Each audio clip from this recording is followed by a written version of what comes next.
एक रहस्य जो सरहद के पार छिपा है। सन 2027 था। भारत और पाकिस्तान के बीच तनाव अपने चरम पर था। सीमा पर तोपें गरज रही थी, लेकिन असली तूफान आने वाला था। और वो कोई सामान्य युद्ध नहीं था, बल्कि एक जादुई युद्ध था जो सदियों से छिपा हुआ था। राजस्थान के थार रेगिस्तान में जैसलमेर के पास एक छोटी सी चौकी पर लेफ्टिनेंट अरण्य प्रताप तैनात था। शांत, दृढ़ और रहस्यमय व्यक्तित्व का मालिक। वो हमेशा एक पुरानी डायरी अपने पास रखता था। उस डायरी के पन्ने पीले पड़ चुके थे, लेकिन उस पर उकेरे शब्द आज भी आग बरसाते थे।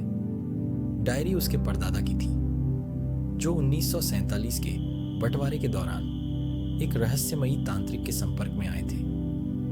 उस तांत्रिक ने भविष्यवाणी की थी, जब सीमा पर खून का रंग रेत में घुलेगा तब पुराना द्वार खुलेगा।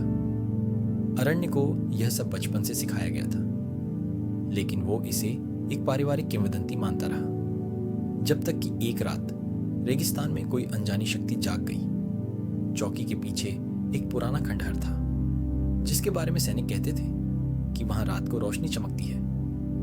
अरण्य ने इसे अंधविश्वास माना, लेकिन एक रात जब सीमा पार से गोलाबारी हुई और खून की धार रेत में बह गई, तभी खंडहर के पत्थर हिलने लगे। अरण्य वहां पहुंचा तो देखा एक रहस्यमयी द्वार खुल चुका था। धूल के गुब्बार में एक उजली रोशनी चमक रही थी।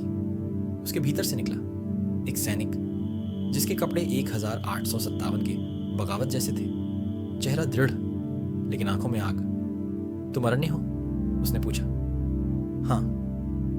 तो सुनो, समय आ गया है तुम्हें युद्ध के उस पक्ष से मिलवाने का जो छिपा रहा है। यह युद्ध केवल बंदूकों से नहीं लड़ा जाएगा। यह युद्ध कल्पजाल से होगा। कल्पजाल एक रहस्यमयी शक्ति थी जो दोनों देशों की सीमाओं के नीचे दबे एक प्राचीन मंदिर में बंद थी। इस मंदिर को कभी वक्त का कोठार कहा जाता था, जहां समय ठहर जाता है और मृत योद्धा आत्मा बनकर जिंदा रहते हैं।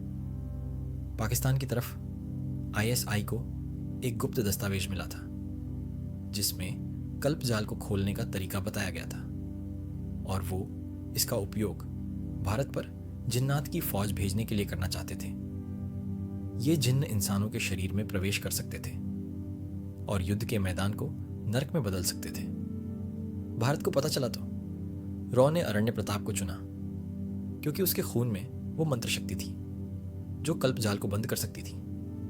लेकिन इसके लिए उसे समय और मृत्यु के पार जाना होगा, उस द्वार से जहां लौटकर कोई नहीं आया।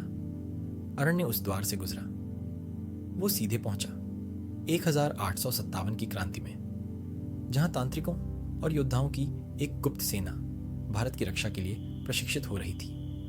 उनका नेता था अश्वमेध राणा, जो खुद को मृत्यु से बचाकर कल्पजाल की रक्षा कर रहा था। अरण्य, अगर तुम असफल हुए तो न केवल यह युद्ध बल्कि समय की धारा ही बदल जाएगी।